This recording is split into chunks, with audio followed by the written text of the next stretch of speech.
Merci beaucoup Michel Hamon de m'avoir proposé de vous parler de cette thématique et merci à l'UNAFAM également de me donner cette occasion. Alors avant toute chose, je suis pédopsychiatre et c'est vrai que je m'occupe surtout des plus jeunes et des plus jeunes des adolescents. On a beaucoup parlé aujourd'hui des grands adolescents et moi je vais vous parler aussi un petit peu des moyens adolescents ou des petits adolescents et de ceux qui peuvent peut-être avoir des signes prémorbides dont on a parlé. Et il y a eu ce matin 2 questions qui m'ont beaucoup intéressée au niveau des familles et 2 mamans. La première a parlé de l'âge du début auquel on aurait pu s'intéresser à son fils ou faire quelque chose pour son fils à partir de 14 ans. Aurait-on pu faire quelque chose à partir de 14 ans ? Peut-être, en tout cas peut-être qu'on aurait pu agir sur certains signes ou symptômes s'il en avait, je vais vous en parler un tout petit peu. Et une autre maman a parlé de son fils qui a déclenché le trouble à 19 ans et peut-être qu'en amont, il a bénéficié d'une prise en charge en pédopsychiatrie qui associait les familles et puis après à l'âge adulte tout a changé. Elle nous a dit je suis passée d'un monde à l'autre. Et alors je me suis demandé si c'était le monde de la pédopsychiatrie, passer du monde de la pédopsychiatrie ou au monde de la psychiatrie adulte, parce que ça c'est un des problèmes pour nous, c'est ce qu'on appelle la transition. Alors là c'est pas la transition vers la psychose, c'est la transition entre 2 milieux professionnels qui se côtoient et qui se parlent, mais qui parfois n'ont pas tout à fait ou la même culture ou les mêmes pratiques. Et ça, il y a aussi une urgence un petit peu pour nous à agir sur cette période-là. Alors aujourd'hui, je vous parle donc de la remédiation cognitive surtout et de la réhabilitation psychosociale un petit peu. Alors je vais aborder rapidement ces 3 thèmes-là parce que alors quand on intervient en fin de journée, on voit toutes ses propres diapositives qui défilent avant, donc on se dit bah celle-là je vais pouvoir aller vite. Mais parler de la remédiation cognitive et de la réhabilitation, ça implique quand même de faire une petite référence au développement. Les médecins pédopsychiatres sont des médecins aussi du développement, comme les psychiatres adultes, mais spécifiquement les pédopsychiatres. Si nous nous intéressons au développement, c'est que nous allons repérer des atypicités peut-être précoces qu'il faudra peut-être prendre en charge, parce que c'est peut-être effectivement le signe d'une schizophrénie, c'est la prémorbidité. Et pour les enfants, il faut absolument s'intéresser, et les adolescents, il faut absolument s'intéresser au fonctionnement cognitif. Toute évaluation clinique, bien sûr, est capitale, mais il est quand même difficile maintenant de se passer, quand on veut évaluer un enfant ou un adolescent, qui soit jeune ou plus grand, et qui a une difficulté d'intégration sociale, familiale ou scolaire, c'est difficile, de se passer d'un bilan neuropsychologique. Et c'est extrêmement important. Or, parfois, on manque un peu de ces spécialistes de l'évaluation dans les CMP par exemple. Là, il y a encore il y a beaucoup de psychologues mais d'une certaine formation, et ce matin aussi j'ai entendu il y a des psychiatres de différentes formations. Oui, il y a des psychologues aussi de différentes formations, et un bon CMP doit avoir je dirais des professionnels de formation un peu variables. Il faut un peu de tout pour ouvrir le champ des possibles, en tout cas pour les prises en charge. Et enfin la remédiation cognitive, elle repose sur tout ça. Il faut bien connaître le développement, il faut bien connaître les troubles prémorbides ou les signes un peu prémorbides. Il faut bien, et dans ce cas-là, on pourra utiliser la remédiation cognitive à partir du fonctionnement cognitif, et on pourra peut-être aider le jeune à la réhabilitation psychosociale. Mais moi, mon but pédopsychiatre, c'est pas faire de la réhabilitation psychosociale, c'est d'intervenir en amont pour ne pas avoir à faire cette réhabilitation. Moi, je veux juste maintenir le jeune le plus possible dans un état de confort, bien-être et bien sûr possible, dans son environnement qu'on appelle écologique, sa famille le plus possible, l'école le plus possible, les loisirs le plus possible. Et ça aussi c'est difficile, rester dans les activités de loisirs pour les jeunes qui ont des troubles du développement psychique, c'est extrêmement compliqué. Alors cette diapositive, elle est juste là pour renforcer l'idée. D'ailleurs, le professeur Jamel a dit ce matin, oui, c'est une maladie du cerveau. Donc oui, il faut faire attention au développement du cerveau. Et vous voyez en haut de la courbe, c'est une étude du National Institute of Mental Health. Donc en haut de la courbe, au-dessus de la courbe du trait bleu, c'est un cerveau normal. Donc notre cerveau subit des modifications, en tout cas de maturation de la substance grise de façon postéro-antérieure. C'est très important, mais ça veut dire, cette image, et j'y tiens beaucoup, ça veut dire que les interventions thérapeutiques, elles dépendent aussi des stades de maturation de notre cerveau. On peut peut-être pas faire toutes les interventions psychothérapiques de façon indifférenciée selon les âges de la vie. Et la courbe et les petits cerveaux roses en dessous, ce ne sont pas des cerveaux de filles qui sont un peu oubliés, c'est vrai. finalement. Ce sont des cerveaux de très jeunes sujets qui présentent une schizophrénie très précoce, donc ça veut dire aux alentours de 12 ans. Et là, il y a effectivement dans un gradient, effectivement comme chez les sujets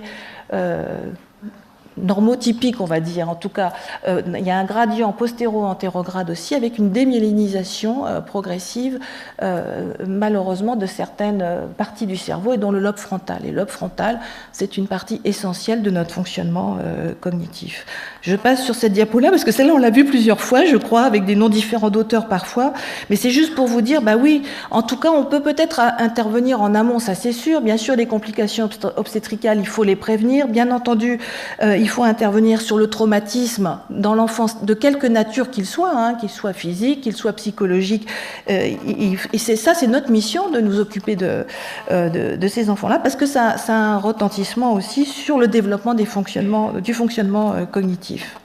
Alors, juste cette diapositive pour redire, alors la schizophrénie infantile aux environs de 12 ans, elle est vraiment très rare, mais néanmoins, puisque l'incidence, vous voyez, est de 0,04%, donc c'est vraiment très faible.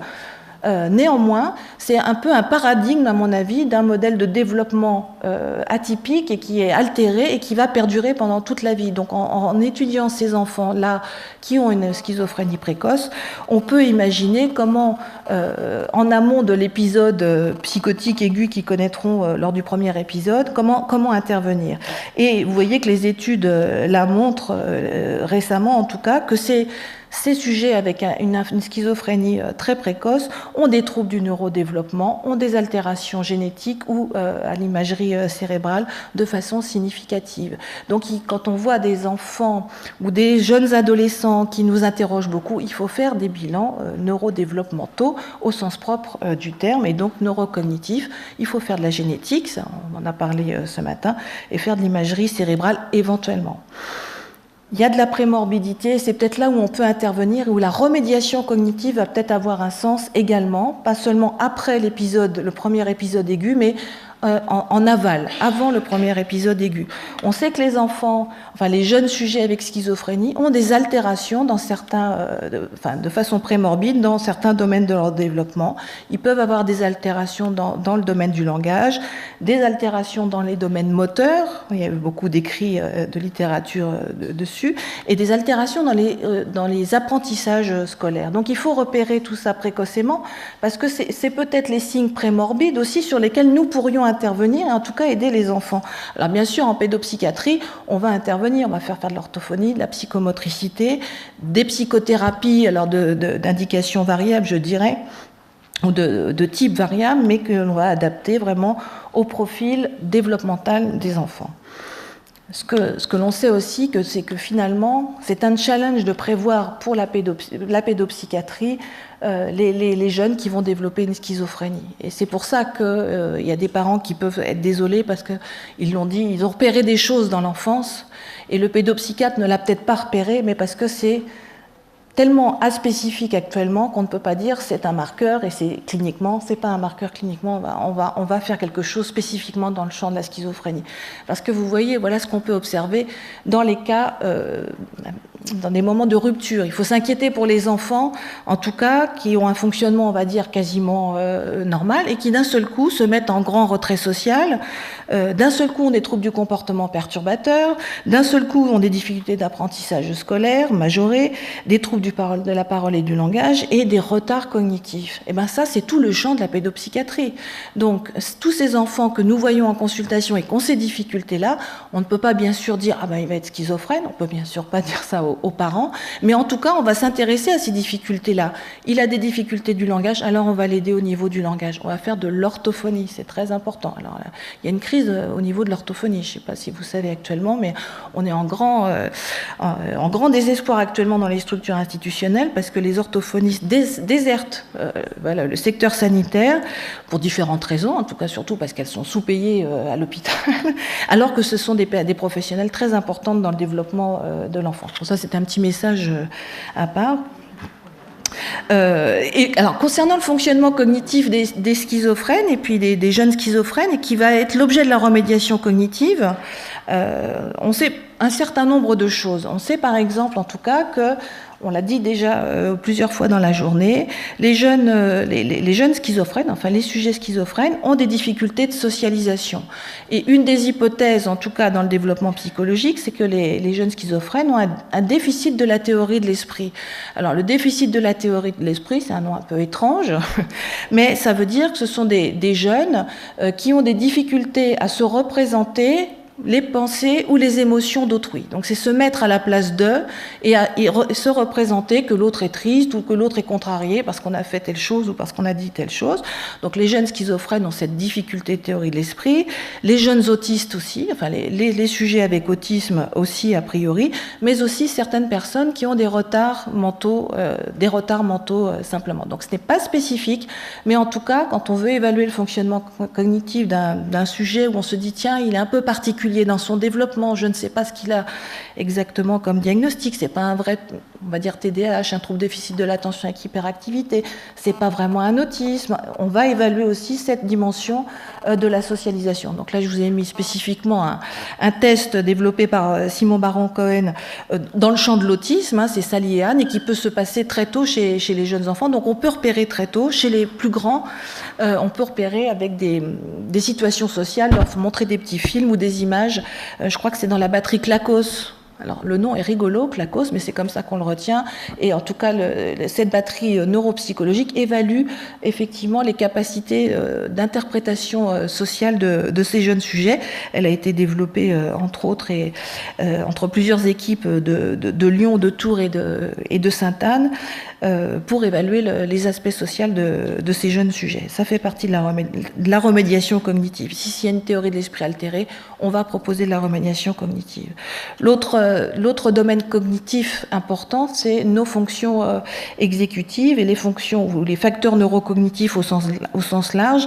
Et le fonctionnement cognitif au sens large, dans ce cas-là, c'est quid de la capacité attentionnelle de ces sujets, quid de la capacité de mémorisation. Il y a différents types de mémoire, vous savez, qui existent, mais de quelle qualité est-elle? Et puis on sait bien que si on a peu de mémoire, eh bien on est peu attentionné, ou si on est peu attentionné, on peut avoir aussi peu de mémoire, donc il y a une association des deux difficultés. Quid aussi de la façon dont nous traitons les informations, à quelle vitesse traitons-nous les informations? Est-ce que les jeunes sujets schizophrènes ont des difficultés d'information? Ou ceux qu'on suppose qui ont des difficultés, qui pourraient peut-être évoluer vers la schizophrénie, ont-ils des difficultés un peu spécifiques dans ce registre-là? Et puis il y a d'autres dimensions cognitives qu'on appelle par exemple la planification. Donc la planification, c'est avoir la capacité de s'organiser, je dirais dans le temps, dans l'espace. Chez les jeunes enfants, par exemple, c'est faire son cartable pour aller à l'école. Ça, c'est un grand challenge. Hein. Vous avez vu comment vos enfants peuvent parfois avoir des difficultés à apprendre à faire cela. Et plus tard, pour les jeunes adultes ou les grands ados qui ont des difficultés, c'est s'organiser au niveau de sa chambre, même pour continuer à faire le travail scolaire s'il y a du travail scolaire, s'organiser pour faire des sorties, pour rencontrer des camarades, c'est de la planification. Et parfois, il peut y avoir des difficultés spécifiquement dans cette dimension-là chez les jeunes schizophrènes. Et donc, il faut travailler cette dimension-là. Et la remédiation cognitive le fait. Il y a une autre dimension importante qui est celle de la flexibilité mentale. Et c'est probablement celle qui peut aussi mettre en difficulté beaucoup ou mettre en tension les relations parents et enfants. Ces sujets qui présentent une schizophrénie peuvent avoir une très faible flexibilité mentale. Alors, en pratique, alors je m'excuse que s'il y a des neuropsychologues dans la salle, ils sont beaucoup plus performants que moi pour définir tout ça, mais je vous explique comment je l'ai compris et comment je l'explique aux familles et aux jeunes. La flexibilité mentale, c'est la capacité de passer d'une tâche à l'autre, voire de faire plusieurs tâches. Hein, voilà. Donc il y a des personnes qui ont beaucoup de mal à faire ça, qui ne peuvent faire qu'une tâche à la fois. C'est pas dépendant du quotient intellectuel. Et par exemple, Monsieur Polo Tonka, qui était là ce matin, j'espère que j'écorche pas son nom de famille, nous a bien dit combien il avait été perturbé par le changement et le fait de devoir aller chez l'opticien avec ses lunettes et ce fameux patin qui vraiment le préoccupait. On voyait que ça, c'était un changement, et ça, c'est de la difficulté à être flexible sur le plan mental. Et ça peut s'améliorer. Je ne dirais pas que ça s'acquiert, il y a des personnes qui auront cette flexibilité-là, d'autres pas, mais en tout cas les patients, les jeunes avec schizophrénie ou d'autres troubles psychologiques, on peut travailler sur cette dimension de flexibilité mentale par des exercices qu'on souhaite plutôt ludiques, et donc on peut améliorer les choses. Je passe. Cette diapo-là, elle est juste pour vous montrer que quand on est pédopsychiatre et qu'on fait des interventions cognitives, on part du bas vers le haut, c'est-à-dire qu'on va essayer de développer chaque stade de développement, comme vous le voyez ici, on passer de la sensorialité au jeu qui va permettre de développer le langage, qui permettra de développer la communication sociale et qui permettra l'aboutissement et la maturation des fonctions exécutives. Donc on passe d'une étape à l'autre pour aider les enfants au développement. Chez les adultes, c'est l'inverse, c'est une approche, comme on dit, top-down. On part des fonctions exécutives qui sont là, donc les fonctions dont je vous parlais, attention, mémorisation, planification, flexibilité mentale, et en améliorant ces dimensions-là cognitives, on espère améliorer aussi la communication sociale, le langage, le jeu. C'est important de jouer, même quand on est un adulte. D'ailleurs, nous avons encore des activités de jeu, et en tout cas de partager le jeu. En famille. Et ça, je vous dirai pourquoi c'est important dans le cadre de la remédiation cognitive. Alors, la remédiation cognitive, c'est un outil. C'est un outil de la réhabilitation psychosociale. C'est un outil qui a été développé spécifiquement pour les sujets adultes avec schizophrénie. Et pour l'adolescent, en tout cas le jeune adolescent et l'enfant, pour l'instant, il n'y a pas de programme validé.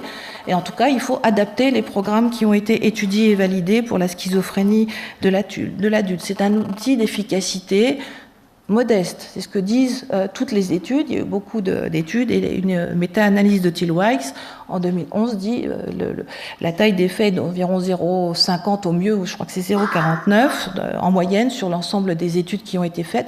Donc c'est une efficacité modeste. Donc ça ne sauvera pas les jeunes de façon isolée. Il faut l'associer aux autres prises en charge, comme on l'a dit aussi ce matin. C'est un outil complémentaire. Néanmoins, on pense que c'est intéressant de façon scientifique pour aider les jeunes sujets avec schizophrénie. Je ne vois plus ce que j'ai écrit. Alors, les objectifs, effectivement, c'est d'aider le jeune à identifier aussi son style de pensée. Alors parfois pour le jeune schizophrène ça peut être compliqué. Bien entendu, ces techniques de remédiation cognitive ne peuvent pas s'appliquer en phase aiguë. C'est soit en aval, soit en amont de l'épisode aigu. Ça va aider donc le jeune à comprendre son fonctionnement. Et enfin, alors je m'excuse parce que vraiment, effectivement, on voit rien. Par moment. Et pour ne pas oublier de vous dire des choses importantes, ça va améliorer les fonctions cognitives défaillantes, même si là, il faut quand même qu'il y ait beaucoup plus d'études qui confirment cet état de fait. Et ce sont des exercices mentaux dont les buts vont être d'améliorer ces stratégies cognitives. Donc vraiment, vous voyez, c'est très ciblé comme objectif. On va aider à explorer le jeune à de nouvelles stratégies d'adaptation, par exemple acquérir de la flexibilité mentale. On voit un jeune qui vient vous voir en consultation, il prend toujours le même chemin pour arriver jusqu'à votre bureau, et heureusement, par exemple, à Sainte-Anne, il y a 2 entrées différentes, et on lui demande de prendre l'autre entrée à la prochaine consultation. Parfois, ils y arrivent, parfois, ils n'y arrivent pas. Et l'idée aussi, c'est d'améliorer son estime de soi. Je continue, je repars à partir de là. Alors, ce que nous avons développé à Sainte-Anne, et ça c'est grâce à mes collègues du CHU, du service du professeur Krebs et d'Isabelle Amado, de mon pôle, parce que moi je suis aussi dans un pôle où il y a de la psychiatrie adulte, et c'est le docteur Corinne Launay et son équipe qui ont développé tous ces programmes de remédiation cognitive. Et moi, pédopsychiatre, étant intéressé dans un autre temps ou une autre vie professionnelle à la remédiation cognitive, mais dans le champ de l'anorexie mentale, parce que certains sujets avec anorexie mentale ont peu de flexibilité mentale, ont une attention centrée sur le détail et ont un peu les mêmes difficultés cognitives, j'ai aussi eu des idées pour prendre en charge les plus jeunes des sujets que l'on rencontrait. Alors vous voyez, pas spécifiquement la schizophrénie, la remédiation cognitive peut s'adresser aussi aux très jeunes sujets qui ont d'autres troubles, et peut-être les troubles un peu prémorbides dont on vous parlait tout à l'heure. Donc, c'est grâce à ces équipes et qui constituent, vous le connaissez, le C3RP, donc le centre référent en remédiation cognitive et réhabilitation psychosociale de Sainte-Anne. On va dire que mon service représente la branche enfant, donc c'est une petite branche. On a moins de moyens, on est plus jeune, c'est le cas de le dire, on est la psychiatrie, donc c'est un peu normal. Mais en tout cas, je vous invite à aller visiter le centre, le site du C3RP si vous ne le connaissez pas, parce que là, il y a le détail de toutes les approches en remédiation cognitive. Alors, je vais vous faire jouer un petit peu. J'ai le temps, j'ai quand même le temps, même si le docteur Lacaille m'a pris beaucoup de temps. Ça va, j'ai 5 minutes. Alors, je vais vous faire jouer un peu pour vous dire aussi que ces approches, pour les plus jeunes, il faut que ce soit motivant. Quand je suis arrivée ce matin au ministère, j'ai croisé des parents qui allaient sur le chemin de l'école, il était bientôt 8h30, et j'ai vu qu'il y avait beaucoup de petits-enfants en patinette. Alors, je ne sais pas pourquoi j'y ai fait attention, mais il y avait plein d'enfants en patinette qui allaient à l'école. Voilà, donc une motivation pour aller à l'école, c'est de dire, bah tiens, tu vas y aller en patinette, et puis comme ça, ce sera facile pour toi. Là, c'est la même chose. La remédiation cognitive, il faut motiver les jeunes, et on motive les jeunes en les faisant jouer, quel que soit l'âge. Alors, pour les plus grands adolescents, à 17 ans, c'est un peu différent, mais pour les jeunes adolescents, c'est très important. Alors, je vais vous faire jouer, parce qu'il faut jouer aussi en famille, et les familles doivent jouer avec leurs enfants. Et pour vous expliquer ce qu'est la remédiation cognitive. Vous voyez cette image ? Et alors là, comme j'ai plus beaucoup de temps, vous avez exactement 5 secondes pour voir quelque chose de particulier dans cette image. Alors, ne vous inquiétez pas, ce n'est pas un test diagnostique, du tout. Ce n'est pas un test de déficience intellectuelle non plus.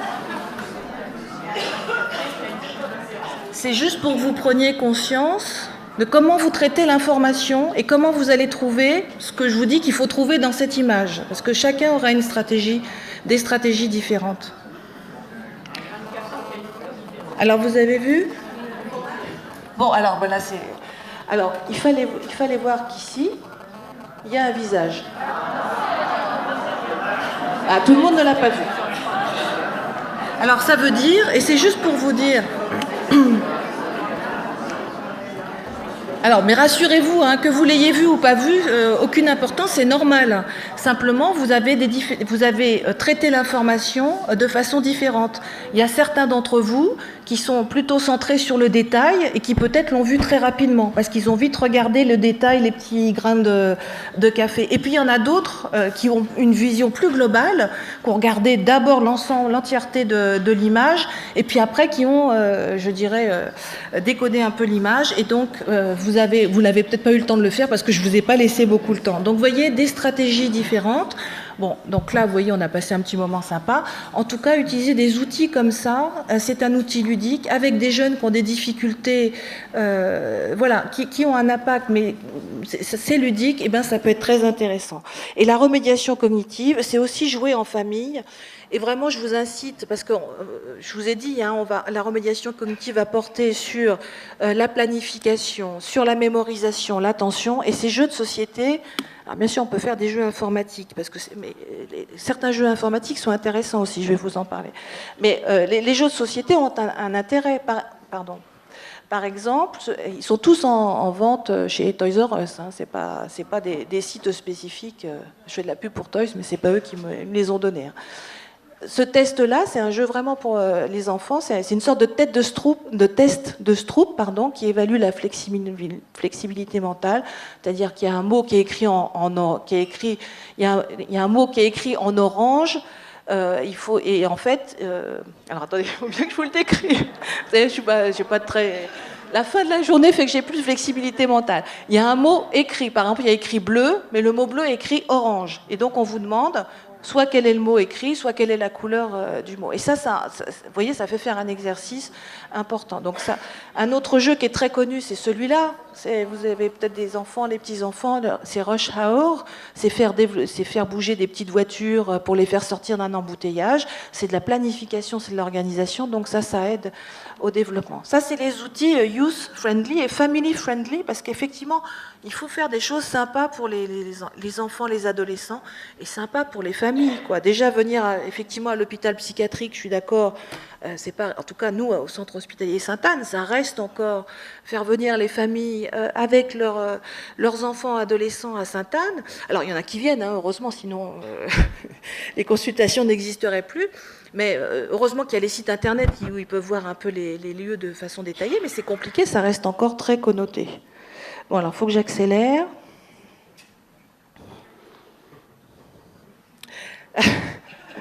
Bon, alors il y a différents programmes de remédiation cognitive, je vais passer dessus. Je voulais juste vous dire que ces programmes nécessitent absolument, bien sûr, l'évaluation clinique, des évaluations neuropsychologiques. Alors moi, si j'ai un message à faire passer, en tout cas aujourd'hui, auprès de Marie-Odile Krebs, si elle veut développer des centres référent pour la détection précoce, il faut qu'on dispose de psychologues formés dans le développement, dans la neurocognition, pour évaluer, quand on sent que les difficultés sont vraiment lourdes pour les enfants, toutes ces dimensions importantes. Et puis il faut surtout, la remédiation cognitive, c'est bien, dans les bureaux des docteurs, des psychologues à l'hôpital, mais il faut pouvoir généraliser tout ce qui a été fait dans le bureau du médecin, dans le bureau de la psychologue, à l'hôpital de jour, qui utilise peut-être cette méthode-là. Ça s'appelle la généralisation et l'application dans la vie quotidienne. Donc l'application dans la vie quotidienne est très bien développée, par exemple dans le programme CRT qu'a développé Isabelle Amado. Ils ont fait un effort extrêmement important et ça c'est très utile. Comment je vais appliquer dans la vie quotidienne ce que j'ai fait en jouant par exemple avec le thérapeute. Alors je vais passer vite maintenant, je m'en excuse. La CRT a été développée par Tillwise essentiellement et donc ça c'est un programme de remédiation cognitive, je ne vous parle pas de tous. Parce que c'est celui-là que je connais le mieux, qu'ils utilisent au CHU et qui est à l'origine un peu d'innovation maintenant. Donc ce programme, il est manualisé, vous le voyez. Il y a des modules spécifiques qui concernent la mémoire, la planification, la flexibilité mentale, avec des exercices. Alors je vais aller tout de suite sur les exercices. Alors là, je vous ai montré un peu le mixte. À droite, c'est le CRT un peu adapté pour les adolescents, parce que dans le service, du coup, on a adapté la formule adulte pour les adolescents, ce qui n'est pas toujours simple. Et puis il y a à gauche, c'est ce qui concerne un peu plus les jeunes enfants. Donc voilà comment on va travailler les capacités visuospatiales et la mémoire, par exemple. Voilà comment on va travailler la flexibilité mentale. À gauche, c'est un test de Stroop. Il y a une image et il y a un mot qui n'a pas de lien avec l'image. Et on va lui demander de rayer les mots qui n'ont pas de sens, par exemple. De l'autre côté, ça concerne les nuages et puis le soleil qu'il va falloir rayer selon la consigne. La planification, on en a parlé tout à l'heure, se retrouver sur des plans. Et ça, c'est très utile, parce qu'il faut pouvoir aller à l'école, au lycée, même si on a des difficultés, même si on a des troubles psychiques importants. Et ce sont des dimensions qu'il faut travailler. Et maintenant, les programmes sont informatisés. Et en fait, dans le service, on utilise aussi ce logiciel. Donc, on fait les tâches dont je vous ai parlé tout à l'heure sous forme crayon-papier. Parce que ça, c'est quand même sympa. Les jeunes aiment encore utiliser les crayons et les papiers. Ils ne sont pas simplement férus d'informatique. Et surtout, la tâche crayon-papier introduit un peu plus le thérapeute. Il y a plus de liens avec le thérapeute et c'est plus agréable et c'est plus soutenant et c'est plus valorisant. Donc, le thérapeute peut valoriser plus les jeunes sujets. Voilà les tâches informatisées. Donc, c'est la même chose que je vous ai montré tout à l'heure, mais informatisées. Et surtout maintenant, et là, on rejoint plus spécifiquement sûrement vos préoccupations pour les jeunes adolescents ou les grands adolescents. En tout cas, dans le service, on va dire que là, nous avons développé un groupe pour les collégiens. Donc, c'est un groupe, c'est Alice Medalia qui est une pédagogue, qui est une psychopédagogue et qui a développé des programmes de remédiation cognitive sur informatique pour des adultes schizophrènes. On s'est inspiré de ce programme-là. On utilise le programme informatique Presco. On fait travailler, on réunit les jeunes ensemble, mais on ne réunit pas que des schizophrènes. On réunit des jeunes qui ont différents types de difficultés. Donc on réunit un jeune qui a une suspicion, on va dire, de schizophrénie ou qui nous inquiète beaucoup, ou un jeune qui a un trouble déficitaire de l'attention, avec un jeune éventuellement qui a un syndrome d'Asperger, pour qu'il y ait un peu de mixité et qu'il n'y ait pas simplement des jeunes qui soient en écho de leurs propres symptômes. Je vais vite. Alors la réhabilitation, je vais vous frustrer. De toute façon, je vais aller vite puisque je vous ai dit que moi, pédopsychiatre, je ne veux pas faire de réhabilitation, je veux intervenir en amont. Bon, néanmoins, la réhabilitation, de toute façon, l'UNAFAM connaît bien, ça fait 25 ans que ça existe. Il y a des porteurs de projets, des grands noms, en tout cas institutionnels, qui dans les services de secteur qui ont porté les programmes de réhabilitation. Ça veut juste dire, en tout cas pour moi, la remédiation cognitive est un outil de la réhabilitation, mais que la réhabilitation psychosociale, c'est maintenir ou réintégrer le jeune dans son environnement scolaire ou professionnel, l'accompagner dans ses activités de loisirs, l'accompagner dans ses activités communautaires comme les groupes d'entraide, et que toute cette structuration, voilà, et familiale aussi et communautaire est extrêmement importante, et qu'il va falloir aussi articuler de toute façon dans le futur les jeunes qui pourront peut-être bénéficier de prise en charge médico-sociale. Guy Gozlan en a parlé tout à l'heure, qu'il va falloir l'articuler bien sûr avec je vous ai dit, avec les activités communautaires. Alors il y a peu de groupes d'entraide pour les jeunes adolescents, voire pour les enfants. J'ai regardé un petit peu, mais ce matin j'ai reçu justement un mail comme quoi c'est un peu étrange. Voilà, un ancien chef de service de pédopsychiatrie qui voudrait faire un groupe d'entraide, mais pas pour vraiment les schizophrènes, mais il me parle pour les jeunes autistes. Donc, alors c'est un de mes champs d'intérêt aussi, mais je pense que ça commence aussi qu'il faut généraliser ces groupes d'entraide pour les plus jeunes de nos sujets. Alors je reviens un peu en arrière parce que la base c'est ça, la base c'est peut-être la remédiation cognitive et centrale, et en tout cas elle fait écho aux soins qui vont être proposés aux jeunes, mais elle repose sur la famille, il faut associer les familles. Alors en pédopsychiatrie pour nous c'est peut-être plus simple parce que les jeunes sont mineurs et on interagit avec eux. En tout cas, il faut soutenir les familles, ce sont des accompagnants. Et les familles sont des acteurs de l'amélioration de leurs enfants. Et les familles sont les meilleurs observateurs de leurs enfants. Enfin, en tout cas, c'est ce qu'on peut leur dire. Et voilà, et que toute observation, voilà, en période prémorbide, et s'il y a des choses qui leur semblent un petit peu particulières, il faut les entendre, il faut leur dire, oui, probablement que vous avez raison, et on va essayer d'aller voir plus loin. Et bien sûr la scolarité. Donc là, on a une bonne pyramide. Et puis là, on a un joli petit bateau. Donc j'espère que, en tout cas, là, pour les familles et puis vos enfants et vos adolescents qui sont actuellement voilà, engagés dans un parcours de santé qui est altéré par une maladie qui est vraie, est invalidante, j'espère que vous naviguerez quand même au mieux parmi tout ce que vous avez entendu aujourd'hui. Voilà, on a entendu beaucoup de choses.